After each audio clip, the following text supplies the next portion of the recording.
Good morning, everyone. Hope you're doing well. It's such a beautiful morning. I'm so happy it's finally cooling down. So I know I went MIA again, and I promised I'd not going to, and I always do. But this time I was really sick. So in previous videos, I was posting about like perimenopause, getting all this and going to the doctors and stuff like that. I'm a little bit of a hypochondriac, and thankfully so last November, I got salmonella poisoning from chicken. I know. And I made it, so I made my own self sick, I guess. I undercooked it, or one doctor said undercooking it, the other one said it was already, bad and it didn't matter and all this stuff. But so who knows? But anyways, it was chicken. I made it home.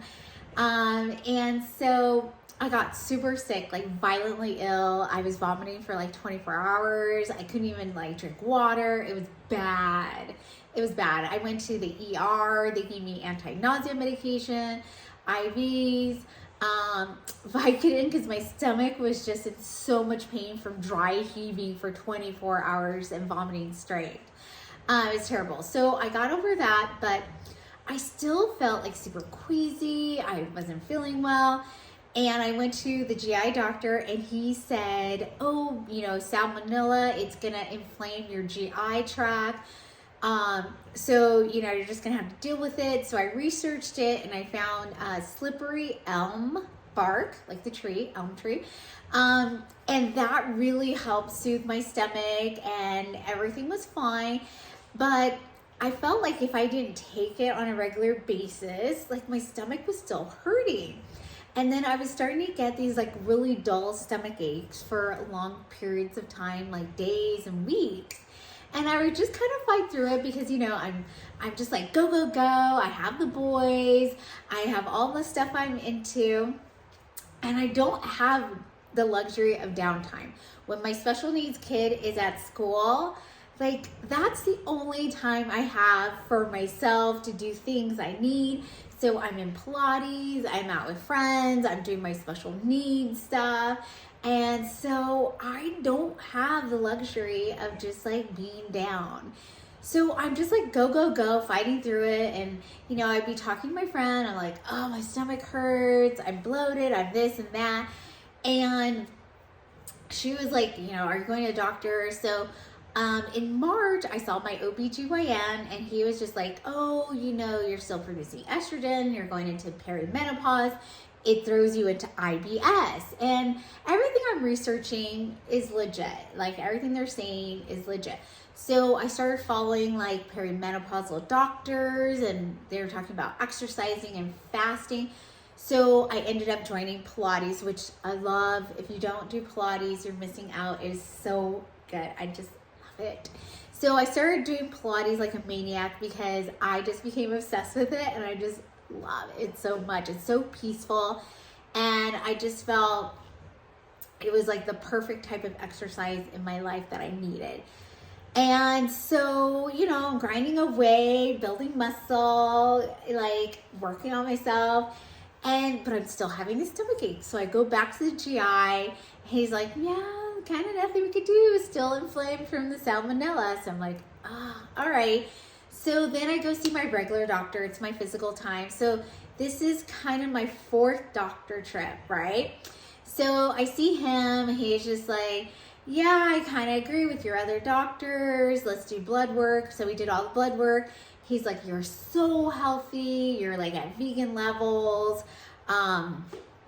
You're not losing weight. You're gaining muscle weight. You're looking fantastic. Everything's just lovely. Goodbye, right? So I'm still having stomach issues, just a lot of pain, bloating, all that kind of stuff. So I'm no way. So I make another appointment. So this is my fifth time now.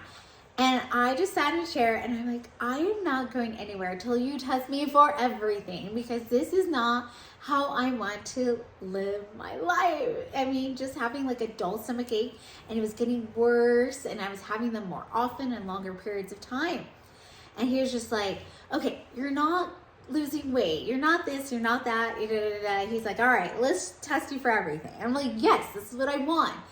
So then it finally comes back that I have H. pylori. So H. pylori is this nasty parasite that you get from food poisoning, from bad water, all this stuff. Like, people have this in the third world country. About 2 to 3 people in the world have it, but some don't have symptoms forever. It never activates or causes them any issues. And then for the other portion of the population, it wreaks havoc on us.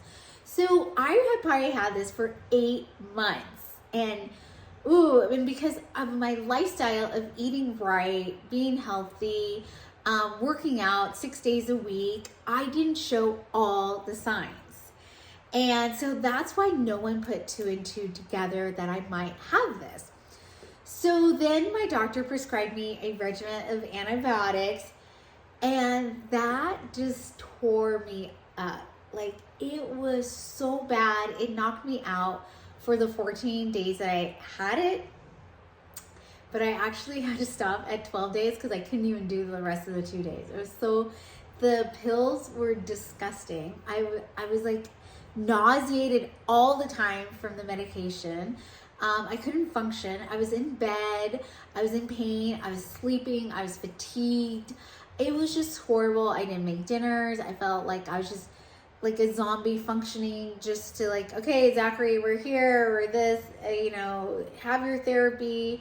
I'm going to be here, passed out on the lobby couch, And I was just a wreck for 2 weeks. And as soon as I stopped the antibiotics, I felt like 100% better. But because of the antibiotics wrecking my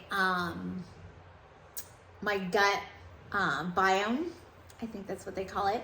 I've been eating just bland food for now, like lots of soups, like miso soups, Filipino soups, to help my stomach just gain back all the bacteria that it's lost, the healthy bacteria, because it basically the antibiotics just kill everything in your gut, the good bacteria, the parasites that are living in it. And so I'm just trying to start from scratch and not mess myself up even more. So I still have to get retested to see if the bacteria has been eradicated from my stomach. I don't know yet because I have to wait about 2 to 3 weeks, and then I retest, and that'll be like a stool test again. And so I'm just praying that, this will be gone. But I've joined these Facebook sites for H. pylori, and it's very sad. It causes like a lot of depression. It causes inflammation in your body, which I was going to the chiropractor 2 days a week because my back was killing me. I was having tennis elbow, but it wasn't any of that. It was the H. pylori eating away at my healthy stomach mucus. And then my body going into shock of like, hey, what is going on? And it going into disarray everywhere. My joints of my elbow, my back. I mean, everything was being affected by this. So if there is something wrong with you and like doctors are like, no, you're good, just take this, you'll be fine. Like, don't stop.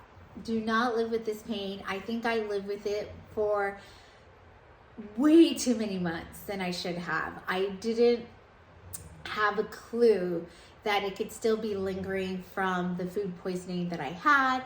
And now that, this has happened to me, I'm just never going to let myself get that sick for that long and just tough it out because, as moms, we don't have time to be sick. I don't have time to be sick. I have the 3 boys and my husband. He's working long hours, so it's just me and the kids. And when you have special needs kids, it's 24 hours. Zachary maybe gets like 4 hours of sleep at night, and then I'm up all night. I'm dealing with him. I'm dealing with the school. I'm dealing with all the therapies. I'm trying to keep my health up and, work out. And then I facilitate a support group, and I'm doing this and that. And so it's like, when do I have time to like be sick? I don't. So, but that's bad. I needed to stop, take a moment back and figure out, whoa, what the heck is going on with me? I need to put this concern first. And it's hard. I'm always talking about you make yourself a priority, make yourself a priority. And I was making myself a priority, but not my stomach wasn't a priority. I was like focusing on my fitness so well, and everything else, but I let that slide. And it's a good reminder to myself, hello, practice what you preach, lady. And so, yeah, so I'm here to remind you, make sure you get everything checked out. You should not be living in any pain or sickness or illness or anything like that. Try to catch things early so that you can take care of them, so that they're not lingering in this pain and suffering. Because seriously, it was pain and suffering. I was out. And anybody who knows me knows, like, I'm like, boom, boom, and I got this and I got that, and I'm running around. And for me to be in bed for about 2 weeks in pain, not functioning, that's so not me. So hopefully I get you guys educated that there is something called H. pylori, and if you're going through something that's wreaking havoc through your body, have it tested. And the only sure way to be tested is a stool sample, not blood work. Because like I said, all my blood work came back amazing, and they're like, oh, you're so great. And I'm like, yes, I know, but like something else is wrong with me. Help me. Be persistent. Be an advocate for yourself, because there's no one out there who's going to do it for you. Make the time, and you should not be going through your life feeling sick or, not yourself. And so I just wanted to put that as a warning, but I'm feeling so much better. Like I said, I'm on a bland diet. I'm going to do that for like a week or so, and then slowly build up my meals again. And that's it. But life is a blessing. I still thank you, Jesus, for everything you've ever given me. I appreciate you. I feel blessed. Life is great. I just got this hurdle to go through. Like, this too shall pass, and it is passing, baby. It is passing. All right. I just wanted to wish you guys blessings and joy in your life. You can do it. Lose the weight naturally. If you are cheating and doing Ozempic and Wegovy and all that bullshit, it's going to come back, and it is going to bite you so hard in your ass. I'm telling you right now. The old-fashioned natural way is the only way to go. Your actions have consequences. But I wish you all the joy and happiness in this life. It is such a journey. All right, love and kisses. Bye.